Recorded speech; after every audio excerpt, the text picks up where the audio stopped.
Hello everyone दोस्तों, स्वागत करता हूं आप सभी का न्यू सीजन एकेडमी के यूट्यूब प्लेटफॉर्म पर। दोस्तों, जैसा कि आप सभी जानते हैं, हम यहां पर भारतीय संविधान और राज्य व्यवस्था की क्लासेस थ्योरी और एमसीक्यू के साथ प्रैक्टिस कर रहे हैं।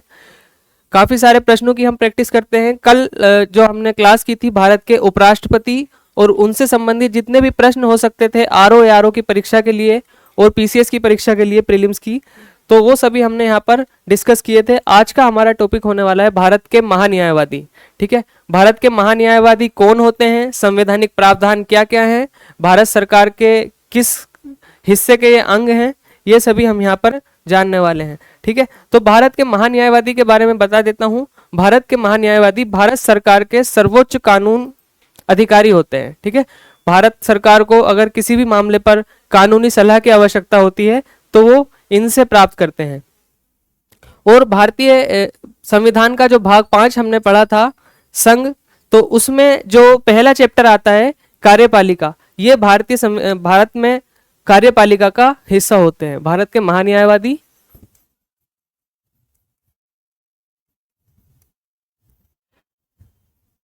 कार्यपालिका के अंग होते हैं। कार्य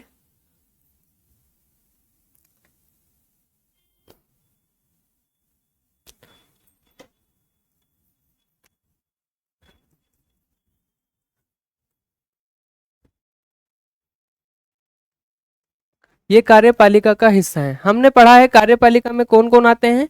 भारत के राष्ट्रपति आते हैं, भारत के उपराष्ट्रपति आते हैं, भारत के महान्यायवादी भी कार्यपालिका का हिस्सा है। 76 आर्टिकल 76 में इनका उल्लेख किया गया है। और इनके अलावा भारत की कार्यपालिका में मंत्री परिषद और भारत के प्रधानमंत्री भी भारतीय संघ की या संघीय कार्यपालिका का हिस्सा होते हैं। तो शुरू करते हैं अपने यहाँ पर नोट्स के साथ। भारत के महान्यायवादी, ठीक है, भारत के महान्यायवादी, भारत का महान्यायवादी, इनको कहते हैं attorney general of India. Attorney general of India, ठीक है, एजीआई से इनको संबोधित किया जाता है, एजीआई। ठीक है, भारतीय संवैधानिक व्यवस्था में एक अत्यंत महत्वपूर्ण पद है। भारत के महान्यायवादी का पद जो हो जाता है वो भारत की संवैधानिक व्यवस्था में एक महत्वपूर्ण पद है। यह भारत सरकार का सर्वोच्च कानूनी अधिकारी होता है। ठीक है, दूसरी बात, भारत सरकार के ये सर्वोच्च कानूनी अधिकारी होते हैं। तीसरी चीज, और सभी कानूनी मामलों में केंद्र सरकार को सलाह देता है। ठीक है, जो भारत का महान्यायवादी होता है वो केंद्र सरकार को सभी कानूनी मामले में सलाह देता है। आगे बढ़ते हैं। संवैधानिक प्रावधान अब क्या है, महान्यायवादी से रिलेटेड जो भारत के संविधान में व्यवस्था है वो क्या है। आर्टिकल 76 में, अनुच्छेद 76 में इनका उल्लेख है। भारतीय संविधान के अनुच्छेद 76 में भारत के महान्यायवादी के पद का प्रावधान किया गया है। यह पद संघ की कार्यकारिणी का एक हिस्सा है। ठीक है, मैंने बताया संघ की जो कार्यपालिका है या कार्यकारिणी, जिसे एग्जीक्यूटिव भी हम कहते हैं, उसी का ये एक पार्ट होते हैं। ठीक है, क्योंकि इनका उल्लेख भारत के संविधान में है तो भारत के महान्यायवादी का जो पद है या इसे एक संस्था के रूप में अगर कहें तो ये एक संवैधानिक निकाय है। ठीक है, यह एक संवैधानिक निकाय है। चूंकि इसकी स्थापना सीधे संविधान द्वारा की गई है, यह एक संवैधानिक निकाय है। आगे बढ़ते हैं। अब इनकी बात कर लेते हैं नियुक्ति और योग्यताओं से संबंधित।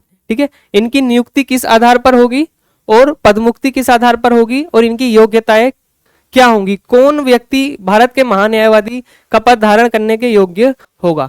ठीक है, तो पहली बात है यहाँ पर महान्यायवादी की नियुक्ति मंत्री परिषद की सलाह पर राष्ट्रपति द्वारा की जाती है। ठीक है, तो नियुक्ति कौन करते हैं, राष्ट्रपति करते हैं, जो कि भारत के प्रथम नागरिक हैं। नियुक्ति करते हैं राष्ट्रपति। दूसरी चीज, मंत्री परिषद की सलाह पर करते हैं, मंत्री परिषद की सलाह पर करते हैं। ठीक है, तो यहां पर व्यक्ति का चयन करने का अधिकार किसको होगा, मंत्री परिषद को होगा। मंत्री परिषद ही नाम सेलेक्ट करके राष्ट्रपति को देगी और राष्ट्रपति यहां पर उनकी नियुक्ति करेंगे। ठीक है, दूसरी चीज, परंपरा अनुसार सरकार हटने पर वह त्यागपत्र दे देता है। अगर सरकार हट जाती है तो महान्यायवादी का पद जो है वो रिक्त हो जाता है। महान्यायवादी भी सरकार के हटने के बाद अपना इस्तीफा दे देते हैं। तीसरी चीज, यह राष्ट्रपति के प्रसाद पर्यंत पद धारण करता है। ठीक है, राष्ट्रपति के प्लेजर से ये पद धारण करते हैं, क्योंकि राष्ट्रपति कभी भी इनको मंत्रिपरिषद की सलाह पर हटा सकते हैं। जिसका अर्थ है कि राष्ट्रपति उसे किसी भी समय हटा सकते हैं। ठीक है, राष्ट्रपति के प्रसाद पर्यंत का अर्थ यही होता है कि राष्ट्रपति की इच्छा है कि वह उसको कभी भी हटा दें। राष्ट्रपति के प्रसाद पर्यंत का अर्थ यही होता है। आगे इनके कार्यकाल की बात कर लेते हैं कि जो भारत के महान्यायवादी हैं उनका कार्यकाल कितना होता है। जैसे हमने पढ़ा, राष्ट्रपति का कार्यकाल 5 वर्ष का होता है, उपराष्ट्रपति का कार्यकाल भी 5 वर्ष का होता है। लेकिन महान्यायवादी के संबंध में अगर हम बात करें तो इनका कोई निश्चित कार्यकाल नहीं है, क्योंकि ये राष्ट्रपति के प्रसाद पर्यंत पद धारण करते हैं। ठीक है, राष्ट्रपति कभी भी इनको पद से मुक्ति दे सकते हैं, तो इनका कोई निश्चित कार्यकाल नहीं होता है। ये बात यहाँ पर कार्यकाल के संबंध में है। तीसरी यहाँ पर बात है योग्यता।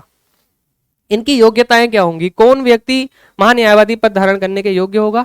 महान्यायवादी बनने के लिए उस व्यक्ति में वही योग्यताएं होनी चाहिए जो सर्वोच्च न्यायालय के न्यायाधीश की नियुक्ति के लिए आवश्यक होती है। ठीक है, जो सर्वोच्च न्यायालय के न्यायाधीश बनने के लिए किसी व्यक्ति में योग्यताएं होती हैं, वही सेम बिल्कुल महान्यायवादी के परिप्रेक्ष्य में है। ठीक है, तो सर्वोच्च न्यायालय का न्यायाधीश बनने के लिए क्या योग्यताएं हैं, वह भारत का नागरिक हो, वह किसी उच्च न्यायालय में 5 वर्ष तक न्यायाधीश रहा हो। ठीक है, वह देश के किसी भी उच्च न्यायालय में 5 वर्ष तक न्यायाधीश रहा हो, या ठीक है, अब ये ओब्लिक में है, इनमें से कोई सी एक होनी चाहिए यहाँ पर। ठीक है, या वह किसी उच्च न्यायालय में 10 वर्ष तक अधिवक्ता रहा हो। किसी उच्च न्यायालय में वह व्यक्ति या तो 5 वर्ष तक न्यायाधीश रहा हो, या किसी उच्च न्यायालय में 10 वर्ष तक अधिवक्ता के रूप में कार्य किया हो, या राष्ट्रपति की राय में वह एक प्रख्यात विधिवेत्ता यानी एमिनेंट ज्यूरिस्ट हो। ठीक है, अब इन तीनों में से कोई एक योग्यता भी है और वह भारत का नागरिक है, तो वह व्यक्ति महान्यायवादी बनने के योग्य होगा। क्योंकि यहाँ पर ऑप्शन है कि इन तीनों में से अगर कोई एक भी व्यक्ति के पास है, या तो 5 वर्ष तक उच्च न्यायालय में न्यायाधीश रहा हो, या 10 वर्ष तक उच्च न्यायालय में अधिवक्ता रहा हो, या राष्ट्रपति की नजर में वह ऐसा हो कि प्रख्यात विधिवेत्ता हो। यानी आगे बढ़ते हैं, अब उनके कर्तव्य और कार्यों की बात कर लेते हैं। ठीक है, महान्यायवादी के कर्तव्य क्या होंगे और क्या उनके कार्य होंगे। ठीक है, महान्यायवादी के प्रमुख कर्तव्य और कार्य हैं। पहली चीज है कानूनी सलाह। ठीक है, पहली है यहाँ पर कानूनी सलाह। वे भारत सरकार के लिए सर्वोच्च कानूनी अधिकारी होते हैं, हमने इंट्रोडक्शन में ही पढ़ लिया है। तो कानूनी सलाह देते हैं। भारत सरकार को ऐसे कानूनी मामलों पर सलाह देना जो राष्ट्रपति द्वारा उसे संदर्भित किए जाते हैं। ठीक है, राष्ट्रपति इनको निर्देश देते हैं महान्यायवादी को, और वे भारत सरकार को इस मामले में सलाह देते हैं। दूसरी चीज है कानूनी कर्तव्यों का पालन। ठीक है, सलाह के अलावा क्या करते हैं, वो जो कानूनी कर्तव्य होते हैं उन सभी का पालन करते हैं। कानूनी स्वरूप के ऐसे अन्य कर्तव्यों का पालन करना जो राष्ट्रपति द्वारा उसे सौंपे जाते हैं। तो राष्ट्रपति जो भी कार्य उनको सौंपते हैं वो करने के लिए बाध्य हैं और वो करते हैं। ठीक है, तो पहला चीज हो गई है भारत सरकार को कानूनी सलाह देंगे। दूसरी चीज हो गई है कि वे कानूनी कर्तव्यों का पालन करेंगे, ऐसे कर्तव्य जो राष्ट्रपति द्वारा उनको सौंपे गए हैं। तीसरी चीज यहाँ पर होगी सरकार का प्रतिनिधित्व करते हैं। ये बहुत इंपॉर्टेंट है कि जब भी भारत सरकार का कोई मामला होता है तो वहां पर सरकार का पक्ष रखते हैं न्यायालय में भारत के महान्यायवादी। ठीक है, तो सरकार का प्रतिनिधित्व करते हैं सर्वोच्च न्यायालय या किसी भी उच्च न्यायालय में। उन सभी मामलों में भारत सरकार का प्रतिनिधित्व करना जो भारत सरकार से संबंधित है। ठीक है, हम देखते हैं करंट अफेयर्स में भी अगर कोई भारत सरकार से संबंधित मामला होता है तो भारत सरकार का पक्ष रखते हैं यहाँ पर भारत के महान्यायवादी। जैसे अभी वक्फ का मामला कोर्ट सर्वोच्च न्यायालय में चल रहा था, तो भारत सरकार के जितने भी जो विचार होते थे या भारत सरकार का जो पक्ष रखते थे वो भारत के महान्यायवादी रखते थे। नेक्स्ट बात कर लेते हैं फोर्थ पे, अनुच्छेद 143 के तहत प्रतिनिधित्व करना। ठीक है, ये सब हो गया। और आर्टिकल 143 के तहत भी वे प्रतिनिधित्व करेंगे। संविधान के अनुच्छेद 143 में सर्वोच्च न्यायालय से परामर्श करने की राष्ट्रपति की शक्ति है। आर्टिकल 143 में क्या है, राष्ट्रपति की शक्ति है कि वे सर्वोच्च न्यायालय से परामर्श करें। राष्ट्रपति वाले चैप्टर में हमने ये पढ़ लिया है, लेकिन राष्ट्रपति इस परामर्श को सर्वोच्च न्यायालय की मानने के लिए बाध्य नहीं है। ठीक है, तो अनुच्छेद 143 के तहत राष्ट्रपति द्वारा सर्वोच्च न्यायालय में किए गए किसी भी संदर्भ में भारत सरकार का प्रतिनिधित्व करना है। ठीक है, तो भारत सरकार का प्रतिनिधित्व करेंगे अनुच्छेद 143 के माध्यम से भी।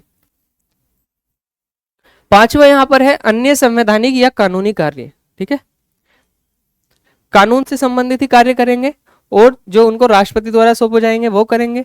भारत सरकार को सलाह देंगे, भारत सरकार का प्रतिनिधित्व करेंगे न्यायालय में। और अगली बात है यहाँ पर संविधान या किसी अन्य कानून द्वारा उसे प्रदत्त कार्यों का निर्वहन करेंगे। ठीक है, पीछे हमने पढ़ा राष्ट्रपति द्वारा सौंपे गए कार्यों का निर्वहन करेंगे, लेकिन अगर संविधान में भी कोई ऐसा प्रावधान है जो महान्यायवादी के कर्तव्य के रूप में है तो वे उसको यहाँ पर करेंगे। अब बात कर लेते हैं उनको कुछ विशेष अधिकार प्राप्त है, उनके अधिकार और विशेष अधिकार क्या है। ठीक है, महान्यायवादी को यहाँ पर संसद की कार्यवाही में भाग लेने का भी अधिकार होता है, लेकिन वोट डालने का अधिकार नहीं होता। जिस तरह से सदस्य संसद में किसी प्रस्ताव पर अपने मत का प्रयोग करते हैं, महान्यायवादी इस संबंध में मत का प्रयोग नहीं कर पाते, लेकिन महान्यायवादी को वहां पर सदन में हिस्सा लेने का अधिकार है और बोलने का भी अधिकार है, भारत सरकार का पक्ष रखने का भी अधिकार है। ठीक है, महान्यायवादी को कुछ विशेष अधिकार और विशेषाधिकार प्राप्त है। वो क्या है? एक तो यही हो गया है जो हमने पढ़ा है, सभी न्यायालयों में सुनवाई का अधिकार।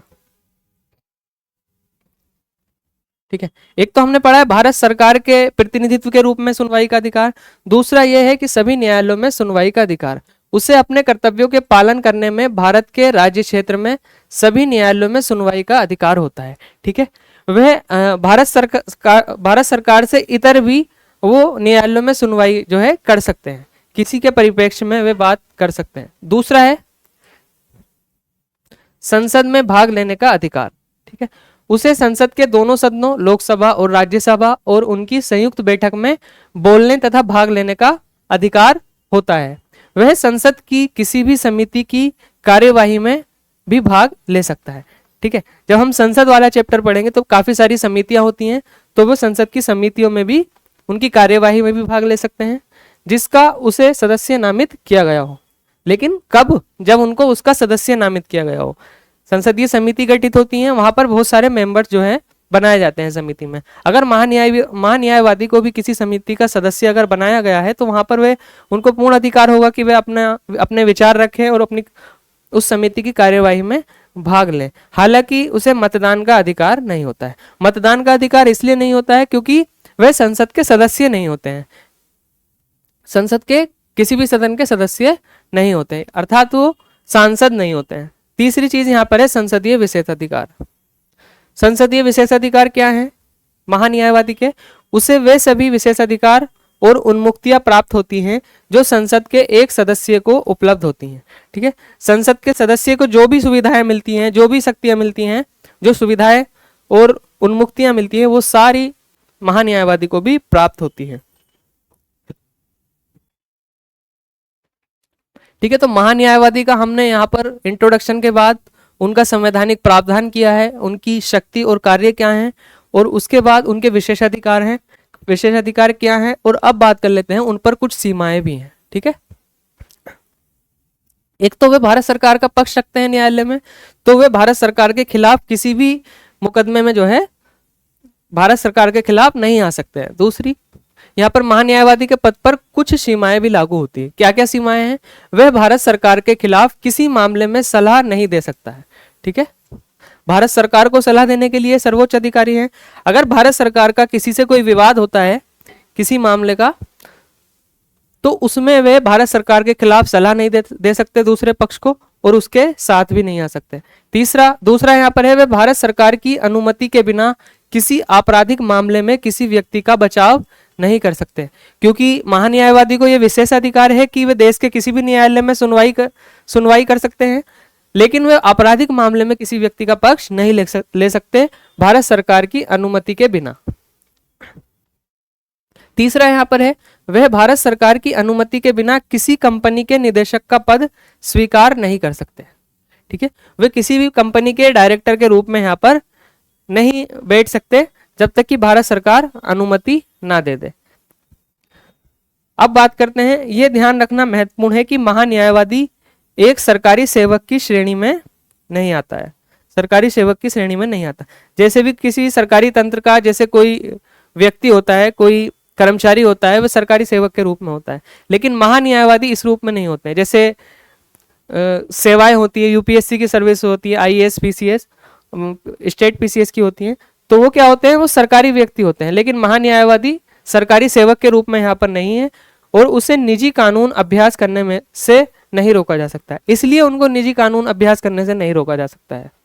वे भारत सरकार के पक्ष के अलावा भी अन्य लोगों के मुकदमों की सुनवाई भी कर सकते हैं, बशर्ते वे सरकार के हितों के खिलाफ ना हो। बस यहाँ पर एक शर्त है कि सरकार के हितों के खिलाफ वे किसी भी मामले में पक्ष नहीं रख सकते हैं। आगे बढ़ते हैं, महान्यायवादी का महत्व क्या हो जाता है, भारतीय राज्य व्यवस्था में महान्यायवादी का क्या महत्व हो जाता है। महान्यायवादी का पद कई मायनों में महत्वपूर्ण है। केंद्र सरकार का मुख्य कानूनी सलाहकार, एक तो इसी रूप में महत्वपूर्ण हो जाता है कि वे केंद्र सरकार के मुख्य कानूनी सलाहकार हैं और कानूनी मार्गदर्शक हैं भारत सरकार के। दूसरा, न्यायपालिका में सरकार का पक्ष रखते हैं। सरकार के लिए कितना महत्वपूर्ण पद है केंद्र सरकार के लिए कि वे न्यायालय में सरकार का पक्ष रखते हैं। ठीक, तीसरी चीज यहां पर संवैधानिक अखंडता का प्रतीक है।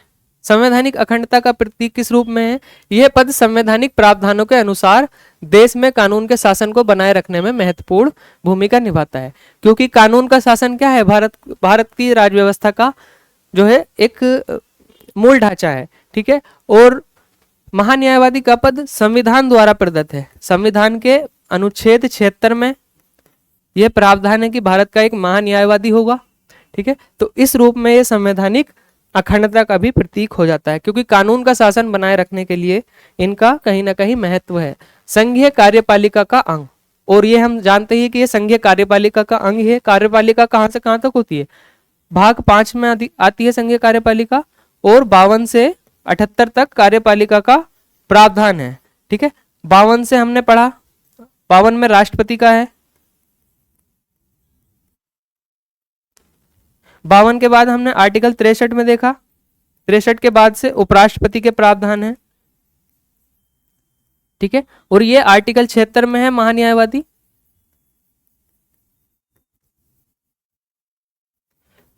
महान्यायवादी कहां पर है, 52 से 78 के बीच है, तो ये कार्यपालिका का भी हिस्सा है। अभी हम पढ़ेंगे आर्टिकल 74, 75 है ना, 73। ये जो आर्टिकल्स हैं इनमें क्या है, मंत्रिपरिषद और प्रधानमंत्री से संबंधित प्रावधान है, तो ये भी क्या कहां आ जाते हैं, हमारी संघ की कार्यपालिका में आ जाते हैं। प्रधानमंत्री, प्राइम मिनिस्टर एंड मंत्री परिषद, काउंसिल ऑफ मिनिस्टर। ठीक है, तो अगली हमारी क्लास इसी टॉपिक पर होगी। ठीक है, तो ये इस रूप में महान्यायवादी का महत्व था। अब बात कर लेते हैं महान्यायवादी से संबंधित अनुच्छेद। भारतीय संविधान के किन आर्टिकल्स में महान्यायवादी से संबंधित कुछ प्रावधान दिए हुए हैं। पहला हम देख चुके हैं अनुच्छेद 76, महान्यायवादी, भारत का एक महान्यायवादी होगा। उसके बाद एक आर्टिकल बहुत इंपॉर्टेंट है, आर्टिकल 88। इसमें क्या है, महान्यायवादी संसद के दोनों सदनों में जो है कार्यवाही में भाग लेने का इनको अधिकार है, और संसद की समितियों में भी इनको जुड़ने का अधिकार है अगर इनको सदस्य बनाया जाता है। ठीक है, तो ये जो प्रावधान है भारतीय संविधान के अनुच्छेद 88 में किया गया है। ठीक है, तो ये काफी यूनिक फैक्ट है, कहीं ज्यादा मिलता नहीं है, इससे संबंधित क्वेश्चन भी नहीं आए हुए हैं। अगर नया क्वेश्चन बनने की संभावना है तो वे ऐसे बन सकता है कि भारतीय संविधान का कौन सा अनुच्छेद महान्यायवादी को संसद की कार्यवाही में भाग लेने का अधिकार प्रदान करता है, तो वहां पर ऑप्शन होंगे और एक ऑप्शन 88 वाला होगा, आर्टिकल 88, तो वो सही हो जाएगा। ठीक है, एक अनुच्छेद है 105, आर्टिकल 105 में क्या है, महान्यायवादी की शक्तियां, विशेषाधिकार तथा प्रतिरक्षा। जैसे कि सांसदों को सुविधाएं और भत्ते और उन्मुक्तियां प्राप्त होती हैं, वही महान्यायवादी को प्राप्त होती हैं। तो ये प्रावधान करता है हमारा भारतीय संविधान का अनुच्छेद 105। ठीक है, तो इस तरह से ये भारत के महान्यायवादी से संबंधित 3 अनुच्छेद हैं जो काफी इंपॉर्टेंट है, आपको बस ऐसे याद कर लेने हैं, 76, 88 एंड 105। ठीक है, 76 में क्या होगा, महान्यायवादी का पद, 88 में क्या होगा, उनको संसद की बैठक में और समितियों में भाग लेने का अधिकार, और 105 में होगा उनके विशेष अधिकार जो संसद के सदस्यों को भी प्राप्त होते हैं, वही वाले विशेष अधिकार महान्यायवादी को भी यहाँ पर प्राप्त होते हैं। ठीक है, अब भारत के पहले महान्यायवादी, ठीक है, अब फैक्चुअल हम थोड़ा सा देख लेते हैं। ये तो हमने पूरा एक कॉन्सेप्ट पढ़ लिया है कि संवैधानिक प्रावधान क्या है, अब हम फैक्चुअल थोड़ा देख लेते हैं कि भारत के पहले महान्यायवादी कौन थे।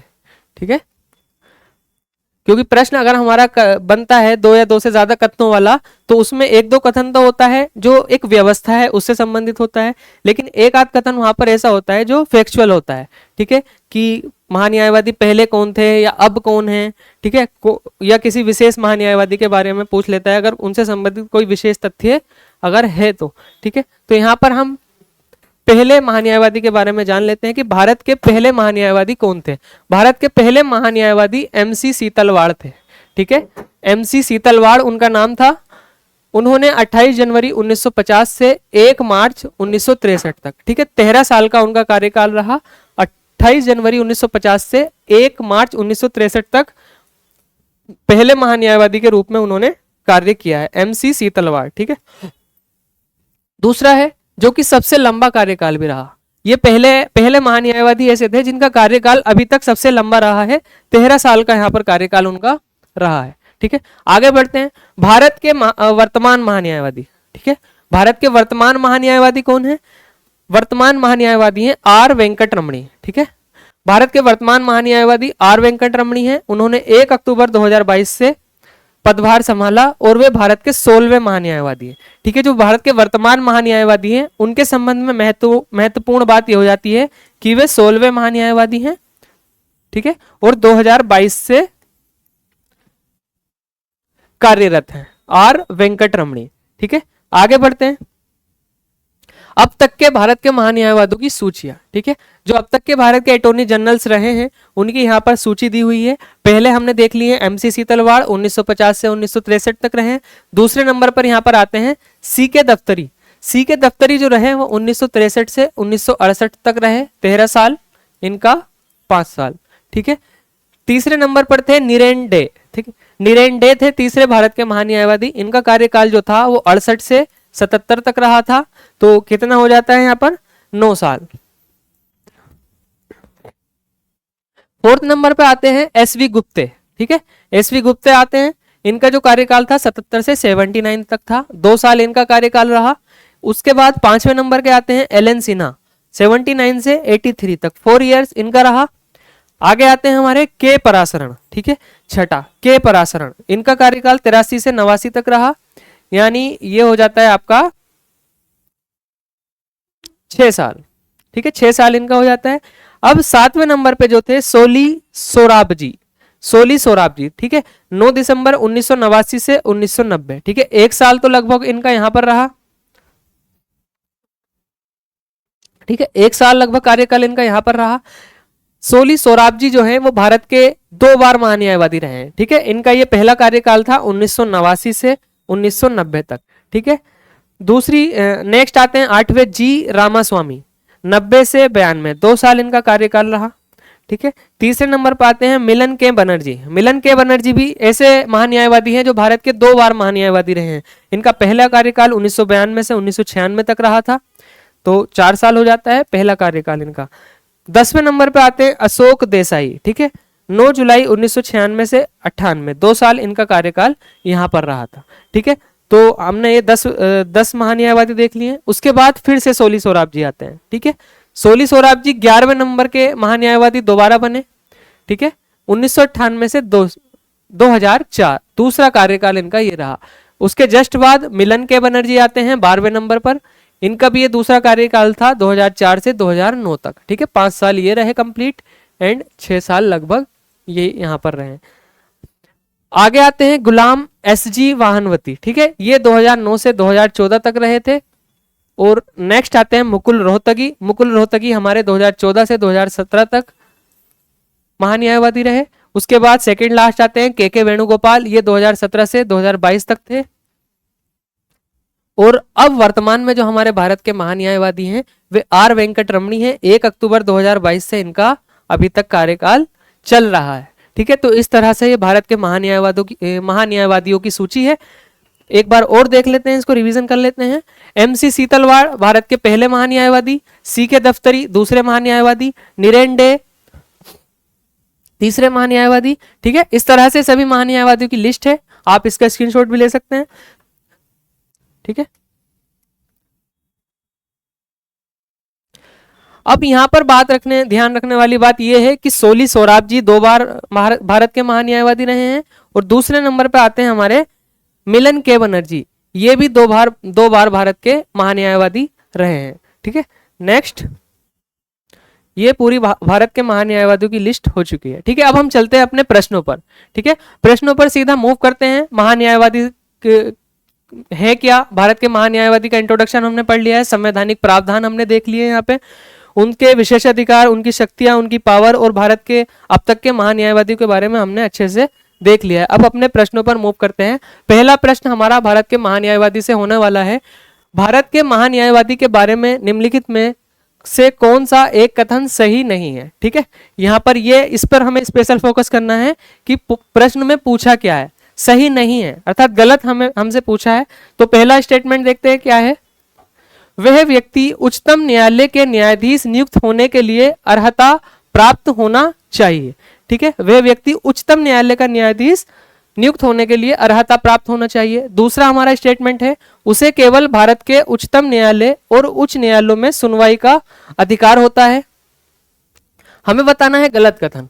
तीसरा है, वह राष्ट्रपति के प्रसाद पर्यंत पद धारण करता है। ठीक है, और चौथा है यहाँ पर, उसे राष्ट्रपति द्वारा अवधारित पारिश्रमिक प्राप्त होता है। ठीक है, तो पहला स्टेटमेंट हमारा सही है, वह व्यक्ति उच्चतम न्यायालय के न्यायाधीश नियुक्त होने के लिए अर्हता प्राप्त होना चाहिए। ठीक है, उच्चतम न्यायालय के न्यायाधीश नियुक्त होने के लिए अर्हता क्या क्या थी?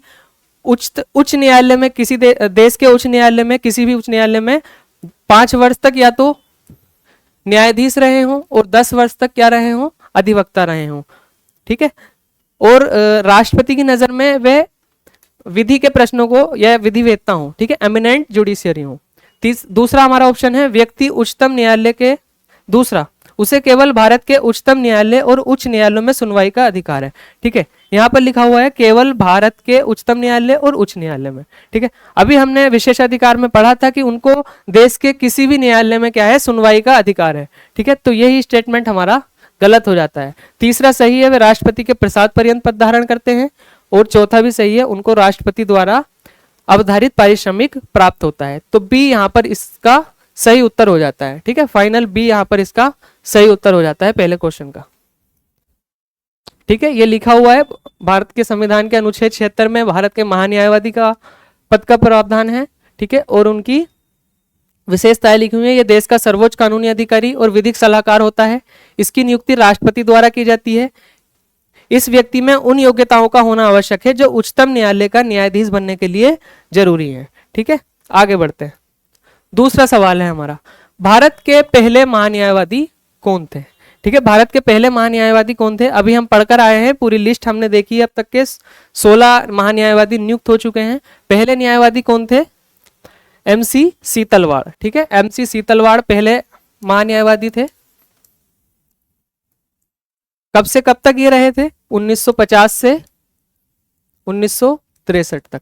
ठीक है, और एक चीज इनके बारे में ये भी महत्वपूर्ण है कि अब तक के सबसे दीर्घ समय तक रहने वाले महान्यायवादी भी यही है, 13 साल तक। ठीक है, पहले महान्यायवादी और सबसे लंबा कार्यकाल इनका रहा। 2 बातें इनके बारे में महत्वपूर्ण हो जाती है। ठीक है, MC सीतलवाड़ इसका सही उत्तर है। MC सीतलवाड़ भारत के पहले महान्यायवादी थे। इन्हें 1950 में भारत के संविधान लागू होने के बाद इस पद पर नियुक्त किया गया था। वे एक प्रसिद्ध विधिवेत्ता थे और संविधान निर्माण में महत्वपूर्ण योगदान देने वाले विशेषज्ञ थे। जब भारत का संविधान निर्माण हो रहा था तो इनकी भी बहुत सारी राय वहां पर ली जाती थी। उनका कार्यकाल जो 1963 तक रहा, 13 वर्ष का कार्यकाल रहा, सबसे लंबा कार्यकाल। आगे बढ़ते हैं। तीसरा प्रश्न है हमारा, निम्नलिखित में से कौन सा कथन सही है? ठीक है, हमें यहाँ पर स्पेशल फोकस करना है कि सही पूछा है या गलत पूछा है, तो हमको सही बताना है। पहला स्टेटमेंट है, भारत के महान्यायवादी की उच्चतम न्यायालय के न्यायाधीश द्वारा अपेक्षित योग्यता के समान योग्यताएं होनी चाहिए। ठीक है, तो पहला स्टेटमेंट सही है। दूसरा स्टेटमेंट, भारत के महान्यायवादी को संसद के सदस्यों के समान विशेषाधिकार व उन्मुक्तियां प्राप्त होती हैं। ठीक है, दूसरा स्टेटमेंट यहाँ पर सही हो जाता है। हमने विशेषाधिकार में पढ़ा है। और संसदीय विशेषाधिकार महान्यायवादी को किस अनुच्छेद से मिलते हैं आप बताइए कमेंट बॉक्स में। ठीक है, वो कौन सा अनुच्छेद है? 3 आर्टिकल्स हमने पढ़े हैं। भारत के महान्यायवादी से संबंधित 3 आर्टिकल्स पढ़े हैं, वो आप सभी बताइए। तीसरा है यहाँ पर भारत के महान्यायवादी को भारत के सभी न्यायालयों में सुने जाने का अधिकार है। ठीक है, तीसरा स्टेटमेंट भी यहाँ पर सही हो जाता है। नेक्स्ट है भारत के महान्यायवादी के वेतन व खर्च भारत की संचित निधि से प्रभावित होते हैं। ठीक है, वेतन की जहां पर बात आती है भारत के महान्यायवादी की, तो हमने पढ़ा है कि राष्ट्रपति जो तय कर दे वही वेतन महान्यायवादी को प्राप्त होता है। तो फोर्थ स्टेटमेंट यहाँ पर गलत हो जाता है। फोर्थ यहाँ पर है, ये भी ऑप्शन कैंसिल हो गया और ये भी ऑप्शन कैंसिल हो गया है, लेकिन हमने पूरा एनालाइज भी कर लिया है। फर्स्ट, सेकंड एंड थर्ड यहाँ पर सही है, तो ए इसका यहाँ पर सही उत्तर हो जाएगा। ठीक है, ए इसका सही उत्तर हो गया है। ठीक है, इसकी व्याख्या यहाँ पर दी हुई है। भारत के राज्य क्षेत्र में सभी न्यायालयों में सुनवाई का उनको अधिकार है, संसद के दोनों सदनों में भाग ले सकते हैं उनकी बैठक में, लेकिन मतदान का अधिकार उनको नहीं है। क्यों नहीं है, मैंने आपको बताया ही था, क्योंकि संसद के सदस्य नहीं होते हैं। वह लोकसभा के किसी समिति का सदस्य हो सकता है। महान्यायवादी सरकारी कर्मी की श्रेणी में नहीं आते हैं, इसलिए उनको निजी प्रैक्टिस करने की भी यहाँ पर अनुमति मिली होती है। निजी विधिक कार्यवाही से उनको रोका नहीं जा सकता है। आगे बढ़ते हैं, अपना फोर्थ सवाल है, निम्नलिखित में से किसको अपने कर्तव्यों के पालन में भारत के राज्य क्षेत्र में सभी न्यायालयों में सुनवाई का अधिकार होगा। ठीक है, क्या भारत का महाधिवक्ता है, महान्यायवादी, अतिरिक्त महाधिवक्ता या उपरोक्त में से कोई नहीं? तो यहां पर इसका बी सही उत्तर हो जाएगा। सिंपल सा क्वेश्चन था, सीधा सा सवाल। आगे बढ़ते हैं, भारत के महान्यायवादी के बारे में निम्नलिखित में से कौन सा कथन सही नहीं है? ठीक है, फिर से यहां पर हमसे सही नहीं पूछा है, गलत कथन बताना है हमें। ठीक है, भारत के महान्यायवादी के बारे में पढ़ते हैं। पहला ऑप्शन, उसे केवल भारत के उच्चतम न्यायालय में सुनवाई का अधिकार है। ठीक है, यहीं से गलत हो जाता है, केवल भारत के उच्चतम न्यायालय में। हम भली भांति पढ़ चुके हैं कि भारत के किसी भी न्यायालय में उनको सुनवाई का अधिकार है, चाहे वह उच्चतम न्यायालय हो, उच्च न्यायालय हो या अन्य किसी भी न्यायालय में वो निजी प्रैक्टिस कर सकते हैं। तो ए यहाँ पर 5वें का सही उत्तर हो जाएगा। आगे बढ़ते हैं, नेक्स्ट क्वेश्चन क्या होने वाला है, संसद के किसी भी सदन का सदस्य ना होने पर भी, यहाँ पर डैश है, निम्नलिखित में से कौन संसद के दोनों सदनों की बैठकों में उपस्थित हो सकता है? ठीक है, संसद के किसी भी सदन का सदस्य ना होने पर भी कौन ऐसा व्यक्ति है या कौन ऐसा अधिकारी है जो संसद की बैठकों में हिस्सा ले सकता है? ठीक है, तो यहाँ पर एक महासोलिसिटर, भारत का महासोलिसिटर दिया हुआ है, भारत के उपराष्ट्रपति, भारत का नियंत्रक एवं महालेखा परीक्षक और भारत का महान्यायवादी। तो डी यहाँ पर भारत का महान्यायवादी इसका सही उत्तर हो जाएगा। आगे बढ़ते हैं, नेक्स्ट क्वेश्चन है हमारा, यह भी भारत के महान्यायवादी के संदर्भ में है। भारत के महान्यायवादी के संदर्भ में निम्नलिखित कथनों पर विचार कीजिए। राष्ट्रपति किसी ऐसे व्यक्ति की नियुक्ति करेगा जो उच्चतम न्यायालय के न्यायाधीश के रूप में नियुक्त होने के लिए योग्य है या अर्ह है। ठीक है, तो पहला स्टेटमेंट सही है। दूसरा, महान्यायवादी इतना पारिश्रमिक प्राप्त करेगा जो संसद अवधारित करे, जो संसद यहाँ पर अवधारित करे। तो यहाँ पर दूसरा स्टेटमेंट हमारा पूरी तरह से गलत है, क्योंकि पारिश्रमिक के मामले में यह बात आती है कि भारत का राष्ट्रपति जो तय करेगा भारत के महान्यायवादी के लिए, वही यहाँ पर पारिश्रमिक होने वाला है। तो ठीक है, दो ही स्टेटमेंट है, पहला सही है, दूसरा गलत है, तो ए इसका यहाँ पर सही उत्तर हो जाएगा। यूपी पीसीएस प्री 2020 में आया हुआ प्रश्न है। ठीक है, महान्यायवादी एक ऐसा टॉपिक है भारतीय संविधान और राज्य व्यवस्था का, आरओ और यूपी पीसीएस में हर साल यहाँ से प्रश्न पूछा जाता है। ठीक है, कोई साल ऐसे जाता है जिस पर जो है प्रश्न यहाँ से ना पूछा गया हो। ठीक है, तो इंपॉर्टेंट टॉपिक है, छोटा सा टॉपिक है और काफी आसान भी है। ठीक है, ए उसका सही उत्तर हो जाता है। नेक्स्ट आगे बढ़ते हैं अपने 8वें सवाल पे। ठीक है, 8वां सवाल है, निम्न में से किस महान्यायवादी ने 2 कार्यकालों में सेवा दी है? ठीक है, हमने भारत के सभी महान्यायवादियों की लिस्ट देख ली है, कौन से ऐसे व्यक्ति हैं जिन्होंने 2 कार्यकालों में भारत के महान्यायवादी के रूप में सेवा दी है? ठीक है, के वेणुगोपाल, सोली सोराबजी, आर वेंकट रमणी या मुकुल रोहतगी। तो कौन सा यहाँ पर सही उत्तर है? सोली सोराबजी। ठीक है, सोली सोराबजी ऐसे व्यक्ति हैं जिन्होंने 2 कार्यकालों में महान्यायवादी के रूप में भारत की सेवा दी है। ठीक है, के वेणुगोपाल कौन थे? ये वर्तमान में कौन है? वर्तमान में आर वेंकट रमणी है और इनसे पहले के वेणुगोपाल थे और के वेणुगोपाल से पहले कौन थे? मुकुल रोहतगी थे। ठीक है, ये 3 जो है भारत के लास्ट महान्यायवादी यहाँ पर लिखे हुए हैं। ठीक है, सोली सोराबजी के अलावा एक और महान्यायवादी ऐसे थे जिन्होंने 2 कार्यकालों में महान्यायवादी के रूप में सेवा दी है। वो कौन थे? ठीक है, दूसरे हैं मिलन के बनर्जी। ठीक है, सोली सोराब जी के बारे में देख लेते हैं पहले। सोली सोराब जी का पहला कार्यकाल जो था वो 89 से 90 तक था और दूसरा 1998 से 2004। ठीक है, 2 कार्यकाल इनके यहाँ पर थे। दूसरे जो थे मिलन के बनर्जी, इनका पहला कार्यकाल 1992 से 1996 तक था। ठीक है, और इनका दूसरा कार्यकाल 2004 से 2009, मतलब सोली सोराब जी के जस्ट बाद दूसरा कार्यकाल मिलन के बनर्जी का शुरू हो गया था। आगे बढ़ते हैं, नेक्स्ट क्वेश्चन है हमारा, भारत के महान्यायवादी के विषय में निम्नलिखित कथनों पर विचार कीजिए। भारत के महान्यायवादी के विषय में, वे भारत के राष्ट्रपति द्वारा नियुक्त किया जाता है। ठीक है, पहला स्टेटमेंट बिल्कुल यहाँ पर सही हमारा, वे भारत के राष्ट्रपति द्वारा नियुक्त होते हैं और मंत्री परिषद की सलाह पर नियुक्त होते हैं। ठीक है, हमने अच्छे से पढ़ा है कि मंत्री परिषद की सलाह पर राष्ट्रपति भारत के महान्यायवादी की नियुक्ति करते हैं। दूसरा, उसमें वही योग्यताएं होनी चाहिए जो सर्वोच्च न्यायालय के न्यायाधीश की होती हैं। तो दूसरा स्टेटमेंट भी सही है हमारा। नियुक्ति के बाद जब हमने योग्यताएं पढ़ी थी तो यही पढ़ा है कि भारत के सर्वोच्च न्यायालय बनने लायक व्यक्ति को भारत का महान्यायवादी नियुक्त किया जा सकता है। तीसरा स्टेटमेंट, उसे संसद के किसी भी एक सदन का सदस्य होना चाहिए। ठीक है, बिल्कुल गलत स्टेटमेंट है यहाँ पर, उनको संसद के किसी सदन का सदस्य नहीं होना चाहिए। तीसरा गलत हो जाता है, तीसरा गलत होगा तो ये स्टेटमेंट हमारा कैंसिल हो जाएगा, बी ये वाला कैंसिल हो जाएगा, डी भी कैंसिल हो जाएगा, तो ए यहाँ पर सही उत्तर निकल कर आ जाएगा। फोर्थ स्टेटमेंट देख लेते हैं, संसद द्वारा महाभियोग लगाकर उसे हटाया जा सकता है। ठीक है, ऐसा कोई प्रावधान नहीं है। भारत के महान्यायवादी को हटाने के लिए क्या किया जाता है, राष्ट्रपति के प्रसाद पर्यंत होते हैं, राष्ट्रपति जब चाहे उनको पद से हटा सकते हैं, या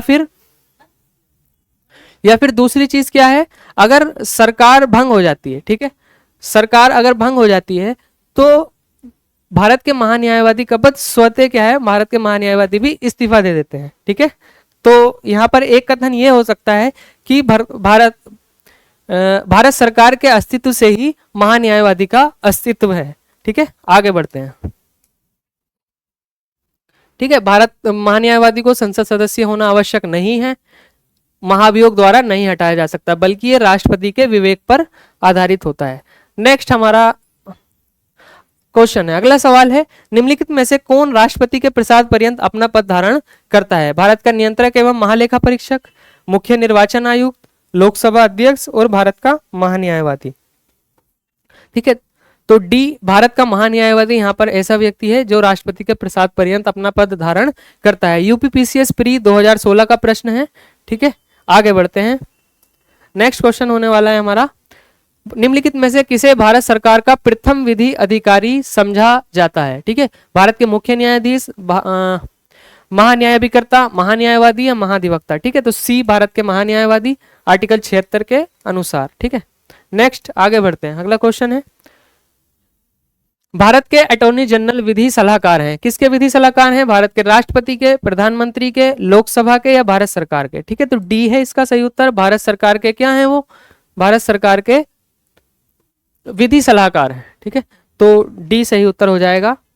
नेक्स्ट 13वां सवाल है हमारा, देख लेते हैं ये प्रावधान कहां पर है। आर्टिकल 76 के खंड 2 के अनुसार महान्यायवादी का यह कर्तव्य होगा कि वह भारत सरकार को विधि संबंधी ऐसे विषयों पर सलाह दे और विधिक स्वरूप के ऐसे अन्य कर्तव्यों का पालन करे जो राष्ट्रपति उसको समय समय पर निर्देशित करते हैं और सौंपते हैं। उन कृत्यों का निर्वहन करे जो उसको इस संविधान का अथवा तत्समय प्रवर्त किसी अन्य विधि द्वारा या उसके अधीन प्रदान किए गए हों। ठीक है, तो जो भी निर्देश राष्ट्रपति भारत के महान्यायवादी को देते हैं वो उसको करने के लिए बाध्य है। ठीक है, आगे बढ़ते हैं, नेक्स्ट क्वेश्चन है हमारा, who advises the government of India on legal matters. ठीक है, भारत सरकार को कानूनी विषयों पर कौन परामर्श देता है? रिपीटेड क्वेश्चन है, इसका सही उत्तर क्या हो जाएगा? आप सभी जानते हैं, attorney general of India. Next है, निम्नलिखित में से किसे संसद के दोनों सदनों में बोलने का और अन्यथा दोनों सदनों में कार्यवाही में भाग लेने का तथा किसी भी संसदीय समिति का सदस्य बनने का अधिकार है किंतु वह मत देने के लिए अधिकृत नहीं है? ठीक है, यह भी क्वेश्चन रिपीट हो चुका है क्योंकि पिछले क्वेश्चंस में ये स्टेटमेंट आ चुके हैं। तो बी यहाँ पर भारत के महान्यायवादी, the attorney general of India, इसका सही उत्तर हो जाएगा। आगे बढ़ते हैं, 15वां हमारा सवाल है, भारत के संविधान का निम्नलिखित में से कौन सा अनुच्छेद मंत्रियों और महान्यायवादी को किसी भी सदन में बोलने या कार्यवाही में भाग लेने का अधिकार प्रदान करता है? तो भारत के महान्यायवादी से संबंधित हमने 3 महत्वपूर्ण आर्टिकल पढ़े हैं। एक तो आर्टिकल 76 है, दूसरा आर्टिकल 88 है, तीसरा हमारा आर्टिकल 105 है। तो डी यहां पर इसका सही उत्तर हो जाएगा, आर्टिकल 88। ठीक है, पहले में क्या है, भारत का एक महान्यायवादी होगा। दूसरे में क्या है कि संसद के किसी भी सदन में वे भाग ले सकते हैं, बोल सकते हैं। और 105 में क्या है, महान्यायवादी के या संसद सदस्यों के विशेष अधिकार हैं।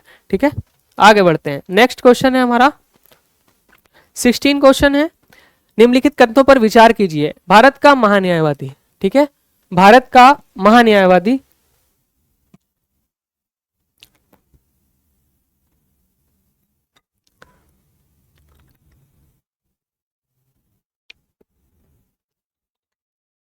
लोकसभा की कार्यवाही में भाग ले सकता है।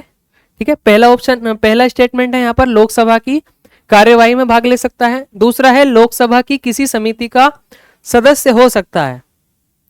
तीसरा स्टेटमेंट है लोकसभा में बोल सकता है। और चौथा है यहाँ पर लोकसभा में मतदान कर सकता है। देखिए पहले के 3 यहाँ पर सही हैं, क्योंकि भारत के महान्यायवादी लोकसभा की कार्यवाही में भी भाग ले सकते हैं, लोकसभा की किसी समिति का सदस्य भी हो सकते हैं, लोकसभा में बोल भी सकते हैं, लेकिन लोकसभा में मतदान नहीं कर सकते हैं। तो फोर्थ यहाँ पर कट जाएगा, फोर्थ यहाँ पर ये कट जाता है, तो ये वाला ऑप्शन खत्म हो जाता है। अब ये 3 बचते हैं, पहला, दूसरा और तीसरा हमारा सही है, तो सी इस प्रश्न का सही जवाब हो जाएगा। ठीक है, सी फॉर कैट। नेक्स्ट है व्याख्या। अनुच्छेद 88 के अनुसार प्रत्येक मंत्री और भारत के महान्यायवादी को यह अधिकार होगा कि वे संसद के किसी भी सदन में, ठीक है, या सदनों की संयुक्त बैठक में और संसद की किसी समिति में जिसमें उसका नाम सदस्य के रूप में दिया गया हो, बोले और उसकी कार्यवाही में भाग ले, किंतु उसे मत डालने का अधिकार नहीं है। महान्यायवादी को मतदान का अधिकार नहीं है। आगे बढ़ते हैं, हमारा 17वां सवाल है, भारत के महान्यायवादी के संदर्भ में निम्नलिखित वक्तव्यों को देखें।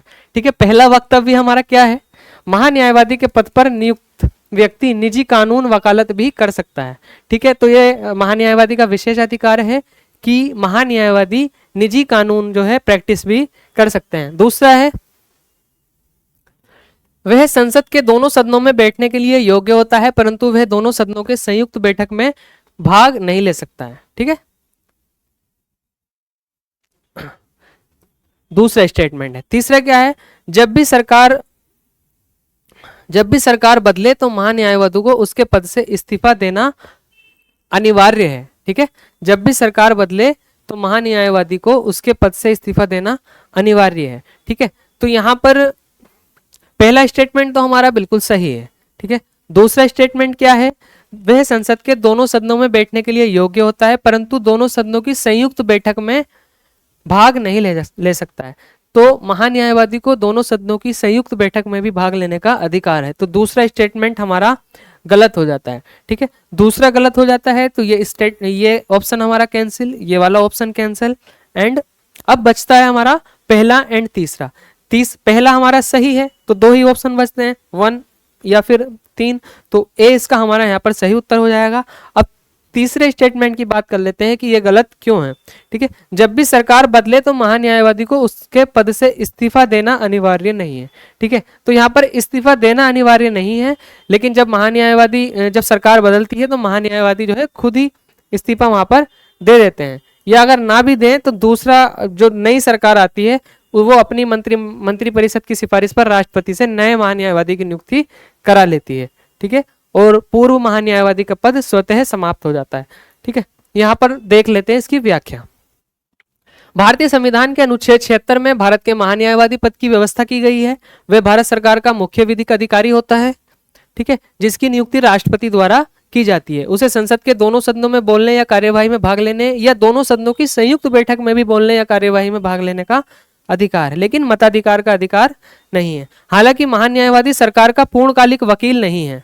ठीक है, वह एक सरकारी कर्मी की श्रेणी में नहीं आता है, निजी विधिक कार्यवाही भी वे कर सकता है। महान्यायवादी का कार्यकाल राष्ट्रपति के प्रसाद पर्यंत रहता है। ठीक है, राष्ट्रपति के प्रसाद पर्यंत रहता है। राष्ट्रपति उसको हटा देते हैं, सरकार बदलती है, नई सरकार आती है, नई सरकार अपने महान्यायवादी को नियुक्त कराती है, तो राष्ट्रपति पहले वाले को हटा देते हैं। लेकिन इस्तीफा देना इनके लिए अनिवार्य नहीं है, लेकिन ये स्वतः इस्तीफा मतलब परंपरा अनुसार ये इस्तीफा दे देते हैं। आगे बढ़ते हैं। वर्तमान में भारत के महान्यायवादी कौन है? काफी इजी क्वेश्चन है, करंट अफेयर्स का भी क्वेश्चन कह सकते हैं इसको। मुकुल रोहतगी, के वेणुगोपाल, आर वेंकटरमणी, मिलन के बनर्जी। ठीक है, तो सी यहां पर सही उत्तर हो जाएगा, आर वेंकटरमणी। ठीक है, आर वेंकटरमणी कौन है? भारत के वर्तमान अटॉर्नी जनरल हैं और कब से हैं? 2022 से कार्यरत हैं। ठीक है, अब आप बताइए भारत के पहले महान्यायवादी कौन थे? ठीक है, पहले मैं बताता हूं, एमसी सीतलवाड़। ठीक है, एमसी सीतलवाड़।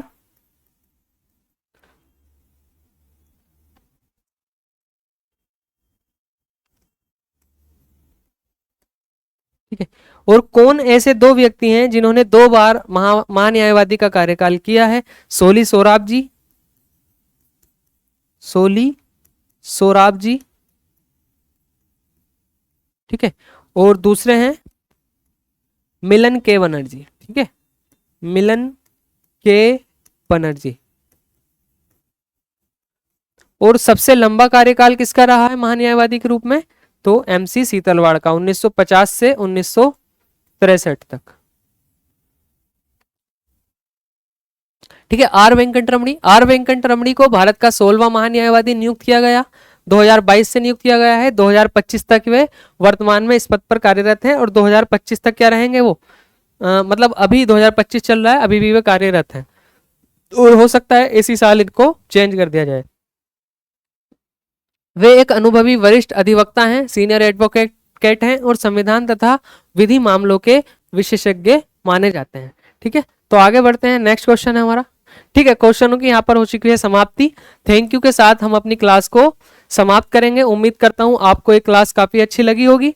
ठीक है, भारत के महान्यायवादी का पूरा ओवरव्यू हमने यहाँ पे देखा, अपनी क्लास को अच्छे से किया और काफी सारे क्वेश्चंस की भी प्रैक्टिस की है। उम्मीद करता हूँ इससे बाहर प्रश्न जाने वाला नहीं है, क्योंकि भारत के महान्यायवादी से जितने भी डायमेंशन में प्रश्न बन सकते थे वो हमने यहाँ पर बना लिए हैं, टॉपिक को भी कंप्लीट कर लिया है। ठीक है, आप अच्छे से पढ़ाई करते रहिए। एग्जाम के मात्र यहाँ पर 26 डेज अब रह चुके हैं। 27 जुलाई को हमारा आरओ का एग्जाम यहाँ पर लगा हुआ है। ठीक है, तो अच्छे से पढ़ाई करते रहिए। Happy learning. धन्यवाद।